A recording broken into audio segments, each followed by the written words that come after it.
చాలా డీటెయిల్డ్గా కూడా చెప్పారు. ఈ సబ్జెక్ట్ పైన ఈ ప్రభుత్వానికి ఉండే కమిట్మెంట్ చెప్పడానికి మాత్రం నేను రీఎన్ఫోర్స్ చేస్తున్నా. సమగ్రంగా వారు ఎక్స్ప్లెయిన్ చేయడం జరిగింది.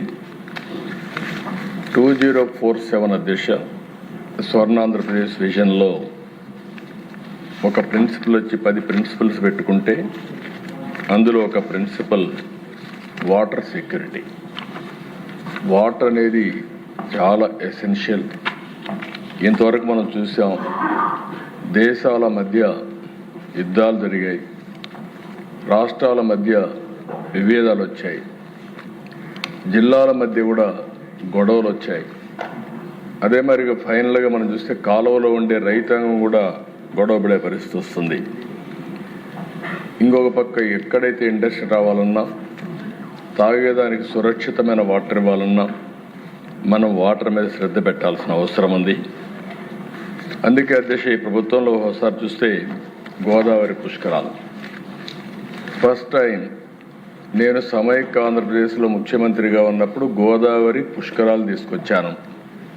దానికి కారణం ఏంటంటే అంతకుముందు జరిగేటి కానీ ప్రభుత్వం ముందుకొచ్చి చేయడం. దానికి కారణం మనం ప్రకృతిని ఆరాధిస్తాం, నీటిని పూజిస్తాం. ఎక్కడ చూసినా గంగమ్మ తల్లిని మనం పూజలు చేసే సంస్కృతి ఉండే దేశం ఇది. అందుకే నేను ఆ రోజు దేశం ఒకసారి అదృష్టం కూడా 2 పుష్కరాలు కండక్ట్ చేశాను. మళ్ళీ నెక్స్ట్ ఇయర్కి గోదావరి పుష్కరాలు కండక్ట్ చేసే పరిస్థితి వస్తున్న 3వసారి. ఆ నెక్స్ట్ ఇయర్కి చూస్తే కృష్ణా పుష్కరాలు, అది కూడా 3వసారి కృష్ణా పుష్కరాలు కూడా ఈ ప్రభుత్వ ఆధ్వర్యంలో నిర్వహించే పరిస్థితికి వస్తుంది. ఒక విధంగా ఆలోచిస్తే ఇది ఒక అదృష్టం కూడా అని చెప్పి నేను మీకు తెలియజేస్తున్నా. అయితే అధ్యక్ష ఇది అనునిత్యం జరగాలనే ఉద్దేశంతో మీరు ఒకసారి చూస్తే గోదావరికి అఖండ హారతి ఇచ్చాం. 365 రోజులు చేయాలనేది నా ఉద్దేశం. కృష్ణాకి పవిత్ర హారతి ఇచ్చాం. ఈ విధంగా నదుల్ని మనం పూజించితే తద్వారా ఒక బాధ్యత పెరుగుతుంది. అదే మరిగా వాటర్ సెక్యూరిటీ ఆటోమేటిక్గా వస్తున్న ఉద్దేశంతో మనం పెట్టుకున్నాం. ఈరోజు దిశ ఈ ప్రభుత్వం చాలా స్పష్టంగా ఉన్నాం. నదుల అనుసంధానం చేసి, ఎందుకంటే మనం లోయర్ రైపేరియన్ స్టేట్, ఇప్పుడే మంత్రి గారు చెప్పారు, గోదావరి 40 సంవత్సరాలు ఆవరేజ్ నీళ్లు తీసుకుంటే 3000 టీఎంసీ సముద్రం లేకపోయినాయి. అదే మరి కృష్ణ పైన ప్రాజెక్టు కట్టారు, ఎప్పుడన్నా వరద వస్తే మనకు వస్తుంది. అలాంటి సందర్భాలు కూడా మనం ఫేస్ చేస్తున్నాం. ఈ 2 రివర్సే కాకుండా వంశధార దగ్గర నుంచి పెన్నా వరకు మనం కానీ నదుల అనుసంధానం చేసుకోగలిగితే, ఇంట్రా రివర్ చేయగలిగితే దీనివల్ల మనకు సమస్య చాలా వరకు పరిష్కారం అవుతుంది. ఫేజ్ 1లో నేను ఇప్పుడే కదా దిశ గంగా కావేరి అనుసంధానం జరగాలనేది నా ప్రగాఢమైనటువంటి ఆకాంక్ష, కోరిక. ఒక్కసారి ఏదైతే ఈరోజు దేశంలో ఒక చిన్న ఆలోచనతో మొదలుపెట్టినటువంటి నేషనల్ హైవేస్, అది first proof of concept Nellore to Chennai 4 సంవత్సరాలు 5 సంవత్సరాల్లో గోల్డెన్ క్వాడ్రిలేటరల్ రోడ్ వచ్చింది. ఈరోజు ఏ జిల్లాకు కావాలన్నా అలాంటి రోడ్లు వచ్చాయంటే ఒక ఆలోచన, నిధుల కొరత కాదు, ఒక పబ్లిక్ పాలసీ ద్వారా వండర్ చేసే పరిస్థితి వస్తుంది. జరిగింది. అదే మరి వాజ్పేయి గారి పీరియడ్లో గంగా కావేరి సాధ్య అసాధ్యాలన్నీ కూడా చేయడం కోసం సురేష్ ప్రభు గారి నాయకత్వంలో ఆ రోజే ఒక టాస్క్ ఫోర్స్ కూడా కాన్స్టిట్యూట్ చేసే పరిస్థితికి వచ్చాం. అయితే తర్వాత వచ్చిన గవర్నమెంట్ ఇది చేసే పరిస్థితి రాలేదు, ముందుకు పోలేదు.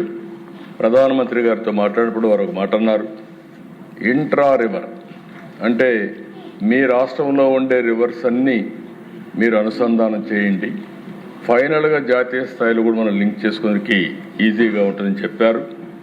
అదే స్ఫూర్తితో పనిచేస్తున్నాం. నేను ఒకటే మీ అందరికీ హామీ ఇస్తున్నా, నదుల అనుసంధానం చేసి తెలుగు తల్లికి జలహారతి ఇచ్చే బాధ్యత ఈ ప్రభుత్వం తీసుకుంటామని తెలియజేస్తున్నాను. అందుకే అధ్యక్ష 14-19 68,000 కోట్ల రూపాయలు ఖర్చు పెట్టాం.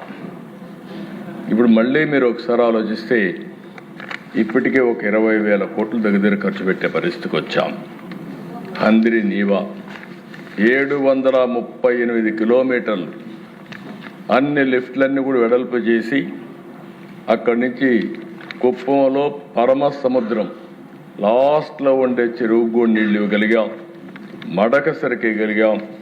నిన్నే అనంత హిందూపూర్ నేను రివ్యూ చేస్తే ఈ సంవత్సరం హిందూపూర్లో వర్షం తక్కువ పడింది, కానీ కాస్తో కోస్తో నీళ్లు ఇవ్వగలిగామంటే ఆ ప్రాజెక్టు వల్ల ఇవ్వగలిగాం.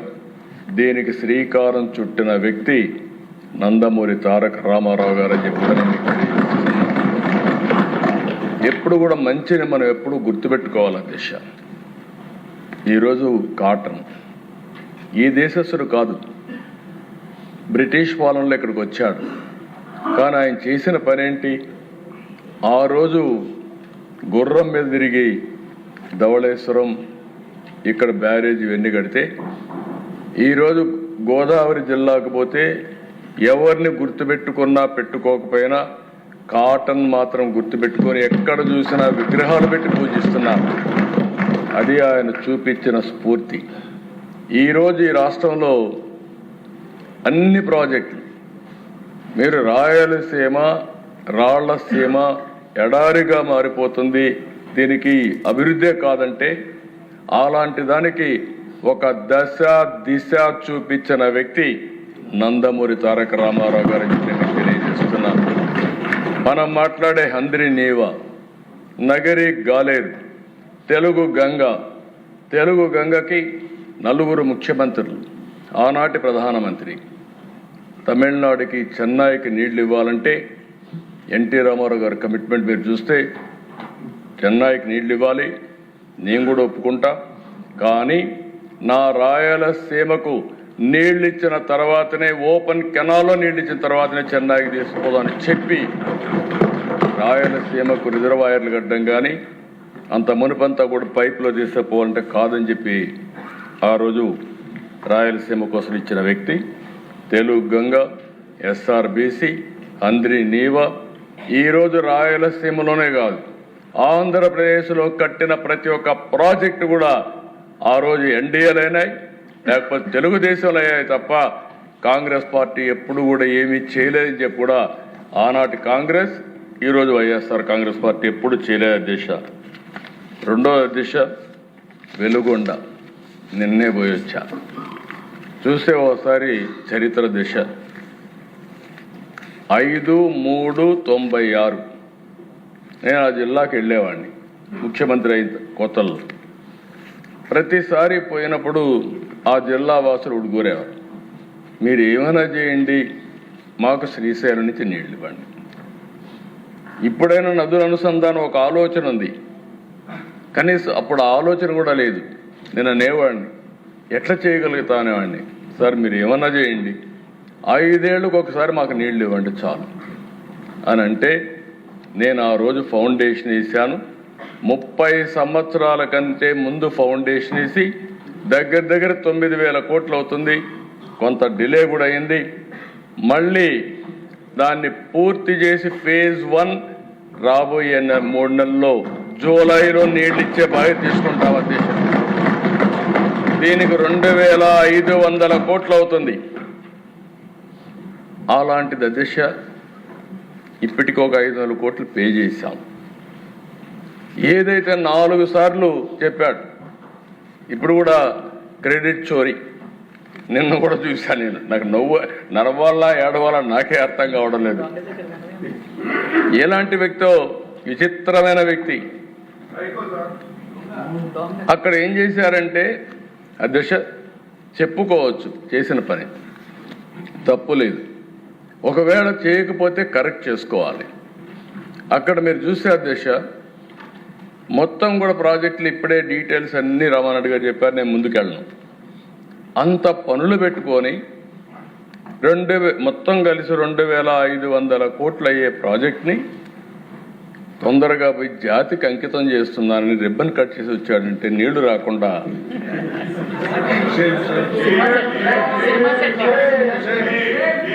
కుప్పంలో కూడా చేశాడు అధ్యక్ష. మా కుప్పంలో కూడా పోయి నీళ్ళన్నీ కూడా పెడుతున్నానని చేస్తే ఒక ట్యాంకర్లో తీసుకుపోయి సెట్టింగ్ చేస్తే ఆడ నుంచి బయట వస్తానే నీళ్లు ఎక్కిపోయినాయి అధ్యక్ష. అసలు నీళ్లు ఉంటాయి కదా అధ్యక్ష. ఇక్కడ పట్టిసీమను గురించి మాట్లాడినప్పుడు అన్నారు అధ్యక్ష, మీకు ఐడియా ఉంటుంది. పట్టిసీమ నేను తీసుకొస్తే ఇదెందుకు పట్టిసీమ అన్నారు. ఇప్పటికి అధ్యక్ష దగ్గర 12 ఏళ్ళు 12 ఏళ్ళు 100 TMC నీళ్లు తీసుకొచ్చి ఇక్కడ కృష్ణా డెల్టాకి ఇచ్చి ఇక్కడ నీళ్లు ఆదా చేసి శ్రీశైలం ద్వారా రాయలసీమకి ఇచ్చాం కాబట్టి ఈరోజు రాయలసీమ రతనాలసీమగా తయారైంది. ఇప్పుడు మనం మాట్లాడే అభివృద్ధి అంతా కూడా మీరు చూస్తే ఈ 10 ఏళ్లలో ఈరోజు అన్ని ప్రాంతాల కంటే వెలుగు వచ్చింది. వెలుగొండ మళ్ళీ హామీ ఇస్తున్నా 14 వారాలు వారం రిపోర్ట్ ఇమ్మన్నా. ఆర్థిక ఇబ్బందులున్నాయి, ఏ ఇబ్బందులున్నా సరే మళ్ళీ మార్కాపురం జిల్లా ఒంగోలు జిల్లాను సస్యశ్యామలం చేసే బాధ్యత ఈ ప్రభుత్వం తీసుకుంటాం అధ్యక్ష. సేమ్ థింగ్ అధ్యక్ష ఉత్తరాంధ్రలో మీరు చూస్తే అధ్యక్ష 5 ఏళ్ళు పూర్తిగా నిర్లక్ష్యం చేశారు. ఏ ప్రాజెక్టు పైన కూడా ఇక్కడ చూసినప్పుడు BRR Vamsadhara project stage 2 phase 2, Sardar Gouthu Latchanna Thotapalli barrage, తారకరాబాద్ తీర్సాగర్. ఎప్పుడో నేను 30 ఏళ్ల వరకు నేను కొత్తల్లో అప్పుడు అశోక్ గజపతిరాజు గారు ఉండేవారు, ఎవ్రీడే అడిగేవాడు.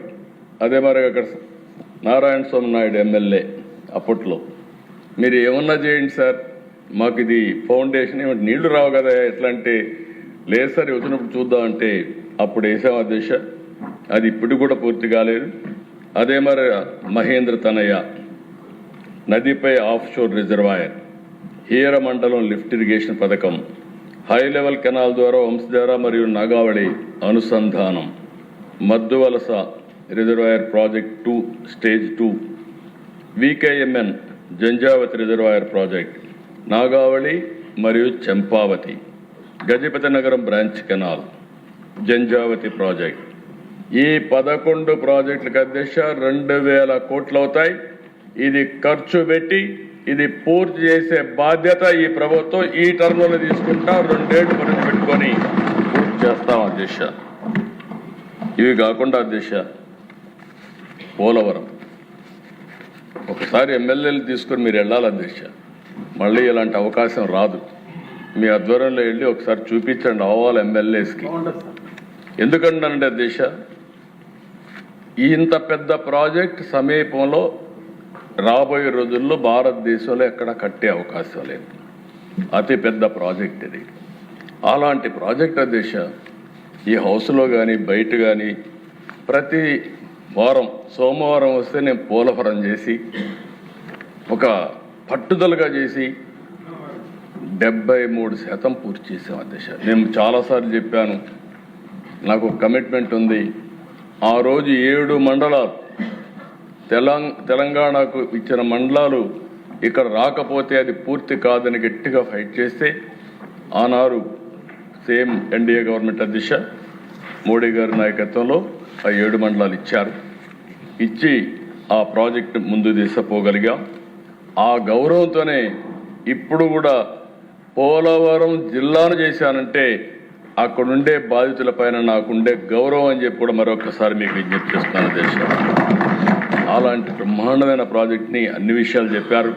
నేను ఇంక దానికి జోరుపోను. విధ్వంసం చేసే పరిస్థితికి వచ్చారు. అలాంటి ప్రాజెక్ట్ ఆడుకునే పరిస్థితికి వచ్చారు.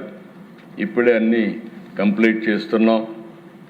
తప్పకుండా రాబోయే సంవత్సరం పుష్కరాల కంటే ముందు పోలవరం పూర్తి చేసి జాతికి అంకితం చేసే బాధ్యత ప్రభుత్వం తీసుకుంటామని ఒక నిర్దిష్టమైన లక్ష్యాలు పెట్టుకొని ముందుకు పోతున్నాం.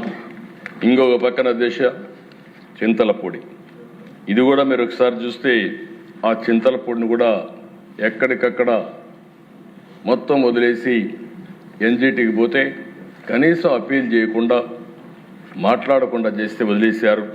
దాన్ని కూడా ఫాలోఅప్ చేశాం. చింతలపూడిని పూర్తి చేస్తాం. అది పూర్తి చేస్తే ఏదైతే అప్లాంట్స్ ఆఫ్ వెస్ట్ గోదావరి కానీ కృష్ణా కానీ ఈ పక్కంతా కూడా మొత్తం బాగుపడే పరిస్థితి వస్తుంది. ఏలూరు జిల్లా నుంచి అది కూడా పూర్తి చేస్తాం అధ్యక్ష. ఇంకొక పక్కన అధ్యక్ష, ఈరోజు మీరు చూస్తే ఇప్పటి వరకు రాష్ట్రం అంతా మీరు చూసినప్పుడు ఓసారి ఎవ్రీడే నేను లెక్కలు చూసుకుంటూ ఉంటాను అధ్యక్ష. ఈరోజు మేము అవేర్ ఒకటి పెట్టాం. అందులో మీరు చూస్తే మన రాష్ట్రంలో అన్ని రిజర్వాయర్లు మేజర్ మీడియం మైన్ ఇరిగేషన్ చూస్తే 1312 టీఎంసీ నీళ్లు పెట్టే అవకాశం ఉంది. ఎప్పటికప్పుడు మానిటర్ చేశాం. ఈ రోజున ఎప్పుడూ లేని విధంగా 60.46% రిజర్వాయర్లు నీళ్లున్నాయి. అన్ని రిజర్వాయర్లు కళకళలాడుతున్నాయంటే దానికి కారణం ఈ ప్రభుత్వం యొక్క దూరదృష్టి అని చెప్పి నేను మీకు తెలియజేస్తున్నా. 793.66 టీఎంసీ నీళ్లు ఈరోజు కూడా నిల్వలు ఉండే పరిస్థితి ఉంది. ఆ విధంగా ఎప్పటికప్పుడు మానిటర్ చేసుకుంటున్నాం. అయితే అధ్యక్ష, ఈరోజు మనం గుర్తుపెట్టుకోవాల్సిన రాబోయే సంవత్సరం కొన్ని అలార్మింగ్ న్యూస్ కూడా వస్తుంది. వర్షపాతం తగ్గచ్చని. అందుకే నేను మా రామానాయుడు గారు ఇప్పుడే చెప్పారు. నేను చాలా స్పష్టంగా ముందుగానే పంటలేమన్నాం. మే 15వ తారీఖున డేట్ ఇస్తాం, నార్మల్కి నీళ్లు ఇస్తాం. మీరందరూ కూడా ఎమ్మెల్యేలు మీ పరిధిలో ఎక్కడైతే పంటలు వేయాలనో ఆ పంటలని ముందేసి రెయినీ సీజన్లోనే వచ్చేట్టుగా మీరు ప్రయత్నం చేయాల్సిన అవసరం ఉంది అధ్యక్ష. ఇంకొక పక్కన అధ్యక్ష, ఈ ప్రభుత్వాన్ని మీరు చూస్తే ముందు చూపుతో ఈరోజు చేసింది కాదు. మైక్రో ఇరిగేషన్ నేను గర్వంగా చెప్పగలుగుతున్నా. దేశంలోనే మైక్రో ఇరిగేషన్లో 16 లక్షల హెక్టార్లో ఉండేది నెంబర్ 1 భారతదేశంలో ఆంధ్రప్రదేశ్ అని చెప్పి నేను మీకు తెలియజేస్తున్నాను. హైయెస్ట్ ఎక్స్టెంట్కి వెళ్ళాం. 13 లక్షల హెక్టార్లు హార్టికల్చర్ ఉంది. 3 లక్షల హెక్టార్లు వేరుశెనగ, మొక్కజొన్న ఇలాంటి పంటలు ఉన్నాయి. ఈరోజు రాయలసీమ అప్ టు మార్కాపురం వరకు 90% సబ్సిడీ ఇస్తున్నాం. మిగతా రాష్ట్రంలో 70% ఇస్తున్నాం. దీనివల్ల 1 ఎకరాకు వాడే నీళ్లు 2.5 ఏకర్స్ని కవర్ చేసే పరిస్థితి వస్తుంది. మైక్రో ఇరిగేషన్ పైన కూడా ఎక్కువ శ్రద్ధ పెడుతున్నాం అధ్యక్ష. ఇది కాకుండా అధ్యక్ష, ఈరోజు మీరు ఒకసారి చూస్తే వాటర్ యూజర్స్ అసోసియేషన్, దీన్ని ఒకప్పుడు స్టేక్ హోల్డర్స్ ఇన్వాల్వ్మెంట్ పెట్టాలని వాటర్ యూజర్స్ అసోసియేషన్ తీసుకొచ్చాం. మొన్న కూడా మీటింగ్ పెట్టాం. తద్వారా ఈరోజు మీరు చూస్తే వాటర్ యూజర్స్ అసోసియేషన్ అంతా కూడా ఒకప్పుడు సాగునీటి ప్రాజెక్టులను పెట్టారు. ఇప్పుడు వాటర్ మేనేజ్మెంట్ చేయడానికి మొత్తం కూడా వారికే బాధ్యత చెప్తున్నాం. ఈ కాలవే కాదు, ఏరియాలు కూడా మారుస్తున్నాం. ఒక్కొక్క ఏరియా ఆఫ్ జ్యూరిస్డిక్షన్ తీసుకొని ఫారెస్ట్ కానీ, రివర్స్ కానీ, వాగులు కానీ, వంకలు కానీ మొత్తం ఆ ఏరియా అంతా కూడా వాటర్ కన్జర్వేషన్ దగ్గర నుంచి టోటల్ యాక్టివిటీస్ అన్ని వాళ్ళకే అప్పచెప్పే పరిస్థితికి వస్తున్నాం. అదే మరి అధ్యక్ష, ఈరోజు ఇంకొక పక్కన మీరు చూస్తే ఏదైతే దీనివల్ల చాలా వరకు మనకు లాభం వచ్చే పరిస్థితి వస్తుంది. ప్రభుత్వం కూడా ఒక పాలసీ పెట్టుకున్నాం. ఆ పాలసీ ప్రకారం +3 -8 వర్షాకాలం అయిపోయిన తర్వాత +3లో ఉండాల. మళ్ళీ వర్షాకాలం ప్రారంభం అయ్యేటికి -8లో ఉండాలి.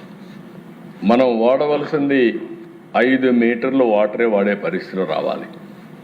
ఈరోజు మనం కానీ భూమిని కూడా భూగర్భ జలాలుగా ఒక జలాశయంగా మనం మార్చుకోగలిగితే, నా జీవితంలో నేను చాలా చూశాను దేశ, చాలా క్యాంపెయిన్స్ చేశాం. దేశంలో ఉండే ఎక్స్పర్ట్స్ అందరిని తీసుకొచ్చాం, ఊరూరు తిప్పాం. అక్కడి నుంచి మీరు ఒకసారి ఇవన్నీ కూడా చూసినప్పుడు కంట్రోల్ ట్రెంచెస్ కొట్టాం. ఒక్క అనంతపూర్ జిల్లాలో 10 లక్షల వాటర్ పాండ్స్ తవ్వాం. ఓసారి మన అవసరం తీరిపోయినాక అవి వదిలేస్తూ ఉంటారు. మళ్ళీ సమస్యలు వచ్చేప్పుడు బాధపడుతూ ఉంటాం. కానీ అవన్నీ కూడా మళ్ళీ రీఇన్వెంట్ చేసుకోవాల్సిన అవసరం ఉంది. దీనివల్ల ఎన్విరాన్మెంట్ గ్రీన్ కవర్ పెరుగుతుంది. రెండో పక్కన మీరు ఒకసారి ఆలోచిస్తే ఎనర్జీ కూడా విపరీతంగా సేవ్ అయ్యే పరిస్థితి ఉంది.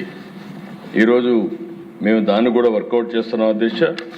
నిన్నే ఒక జిల్లాలో ఒక రఫ్ ఎస్టిమేట్ చేశారు అన్నమయ్య. అబ్నార్మల్గా వాటర్ సేవింగ్ చేయగలిగారు, వాటర్ కన్జర్వేషన్ పెంచగలిగారు. దగ్గర 6 మీటర్లు పెంచారు. 6-7 మీటర్లు పెరిగే కొందికి అక్కడ కన్జంప్షన్ ఆఫ్ పవర్ తగ్గింది. ఇంకొక పక్కన హార్టికల్చర్ పెద్ద ఎత్తున వచ్చే పరిస్థితి వచ్చింది. దీన్ని కూడా మీ కాన్స్టిట్యున్సీలో మీకు అందరికీ డీటెయిల్స్ ఉన్నాయి, మీ అందరికి ఇచ్చాం. మనం కానీ 1 మీటర్ కానీ నీళ్లు పెంచగలిగితే తద్వారా దగ్గర 300 కోట్ల రూపాయలు కరెంటు ఛార్జీలు ఎనర్జీ సేవ్ అయ్యే పరిస్థితి వస్తుంది. ఈరోజు మీరు ఇంకొక పక్కన దిశ మన టార్గెట్ కూడా 2014లో 23.11 గ్రీన్ కవర్, 24కు వచ్చే కొద్దిగా దిశ అది 29.25కు పెంచాం, 25లో 30.05కు పెరిగింది. టార్గెట్ 2030కి 37% పెట్టుకున్నాం. 2047కి 50% గ్రీన్ కవర్ ఉండాలనేది ఒక ఆశయం. ఇది ఒక ఉద్దేశంతో చేస్తున్నాం. తిరుమల తిరుపతి దేవస్థానానికి పోతున్నారు, మీరు టీటీడీకి వెళ్తున్నారు. నిన్న కూడా నేను మాట్లాడాను. ఈరోజు 89.5% గ్రీన్ కవర్ ఉండే ఏకైక ప్రదేశం అధ్యక్ష తిరుమల అని చెప్పి కూడా నేను మీకు తెలియజేస్తున్నా. అది ఎప్పుడు ఈరోజు చేసింది కాదు, గడిచిన 30 సంవత్సరాలు. ఒకప్పుడు నేను భక్తుడిగా అక్కడికి వెళ్ళేవాడిని, మీరు కూడా వెళ్ళుంటారు దిశ. ఎక్కడ చూసినా రాళ్ళు రెప్పలు కనపడేటివి. ఈరోజు ఎక్కడ కూడా రాళ్ళు విని లేకుండా మొత్తం రాళ్లల్లో కూడా చెట్లు పెట్టామంటే ఇది సాధ్యం. అది కూడా నిరూపించుకున్నామని చెప్పి కూడా నేను మీకు తెలియజేస్తున్నాను. ఫైనల్గా దిశ నేను ఒకటే ఇక్కడ ఇంకొక విషయం కూడా చెప్తున్నా. పోలవరం, నల్లమల సాగర్, దీనివల్ల ఎవ్వరికి నష్టం లేదు. గోదావరిలో సర్ప్లస్ వాటర్ ఏదైతే ఉందో సముద్రంలోకి పోయే నీళ్ళని మనం కానీ వాడుకోగలిగితే ఇది ఉపయోగపడే పరిస్థితి వస్తుంది. అందుకని నేను చాలాసార్లు చెప్పాను, గోదావరి పైన కాళేశ్వరం పైన కట్టారు. Lower riparian state Andhra Pradesh. నేను ఆ రోజు కూడా వెల్కమ్ చేశాను. ఈరోజు తెలంగాణలో ఉండే ప్రాజెక్ట్స్ దిశ మీరు ఒకసారి చూస్తే అటు తెలంగాణలో ఇటు ఆంధ్రప్రదేశ్లో ఉండే ప్రతి ఒక్క ప్రాజెక్టు కూడా ఆ రోజు నేను స్ఫూర్తితో కట్టిన ప్రాజెక్టులే తప్ప ఎన్టీ రామారావు గారు ప్రారంభిస్తే తర్వాత ఫర్దర్గా ముందుకు తీసిపోయి గోదావరి పైన, కృష్ణా పైన అనేక ప్రాజెక్టులు కట్టాం. దాని ఫలితాలు ఇప్పుడు వచ్చే పరిస్థితికి వచ్చింది. అయితే కొంతమంది మా రామానాయుడు గారు చాలా క్లియర్గా రాయలసీమ లిఫ్ట్ ఇరిగేషన్ విషయం కూడా చెప్పాడు. నేను అపోజిషన్లో ఉన్నప్పుడు అధ్యక్ష దానికి ముందుగానే నేను మళ్ళీ చెప్తున్నా, నల్లమల సాగర్ వల్ల ఎవరికి నష్టం లేదు. దీనివల్ల తెలుగు జాతికి 2 రాష్ట్రాలకు లాభం తప్ప ఎవరికి నష్టం లేదు. ఆ రోజు కాళేశ్వరం అపోజ్ చేయలేదు, ఇప్పుడు కూడా మీరు దీని మీద అపోజ్ చేయడం కరెక్ట్గా లోయర్ రైపేరినది. దీనివల్ల అనేక ప్రయోజనాలు ఉంటాయి. దానికి కూడా సహకరించాల్సిందిగా మరొకసారి అందరికి విజ్ఞప్తి చేస్తున్నాను. అధ్యక్ష మీరు ఒకసారి చూస్తే సాగునీటి ప్రాజెక్టుల విధ్వంసంపై నేను యుద్ధ బేరీ చేశాను.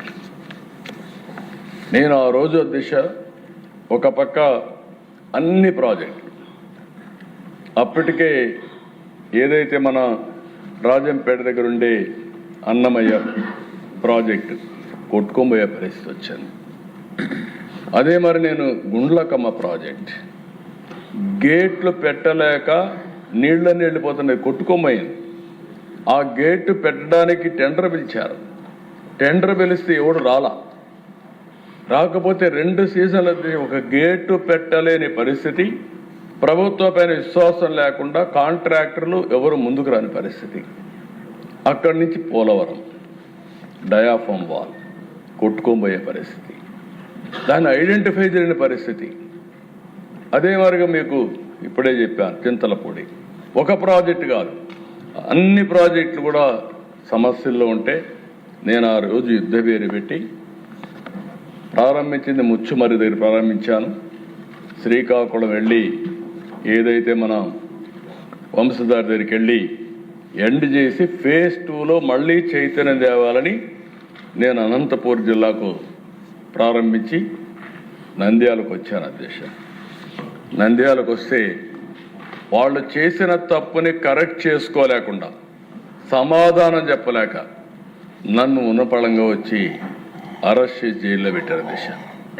చేయని తప్పుకు 53 రోజులు జైల్లో ఉన్నా అయినా పర్వాలేదు. ఆ రోజుటి నుంచి నా మనసులో ఒక పట్టిన గట్టి కోరిక ఏంటంటే నేను పుట్టినటువంటి ఈ గడ్డకు తెలుగు తల్లికి జలహారతి ఇవ్వాలి, ప్రతి ఒక్క ఎకరాకు నీళ్లు ఇవ్వాలనే సంకల్పంతో, దృఢమైన సంకల్పంతో నేను ముందుకు పోతున్నాను. నీళ్లుంటే అన్ని సమస్యలు పరిష్కారం చేయగలుగుతాం. ఆ నీరు లేకపోతే అన్ని సమస్యలు వస్తాయి. కావేరీ పైన ఎంత గొడవ జరిగిందో చూసాం. ఇంకొక పక్కన ఈరోజు కొంతమంది రాజకీయం కోసం నీటి సమస్యలు తీసుకొస్తున్నారు. కానీ మన చేతుల్లో ఉండే పనులు మనం చేయకుండా ఎక్కడికక్కడ ఇవన్నీ కూడా సమస్యలను జట్లం చేసుకునే పరిస్థితికి వస్తున్నాం. అందుకే ఈరోజు చెప్తున్నా, మళ్ళీ చెప్తున్నా, ఈరోజు మనందరి బాధ్యత వాటర్ సెక్యూరిటీ. ఆంధ్రప్రదేశ్కు ఉండే అడ్వాంటేజెస్ దక్షిణ భారతదేశంలో వేరే రాష్ట్రాలకు లేవు.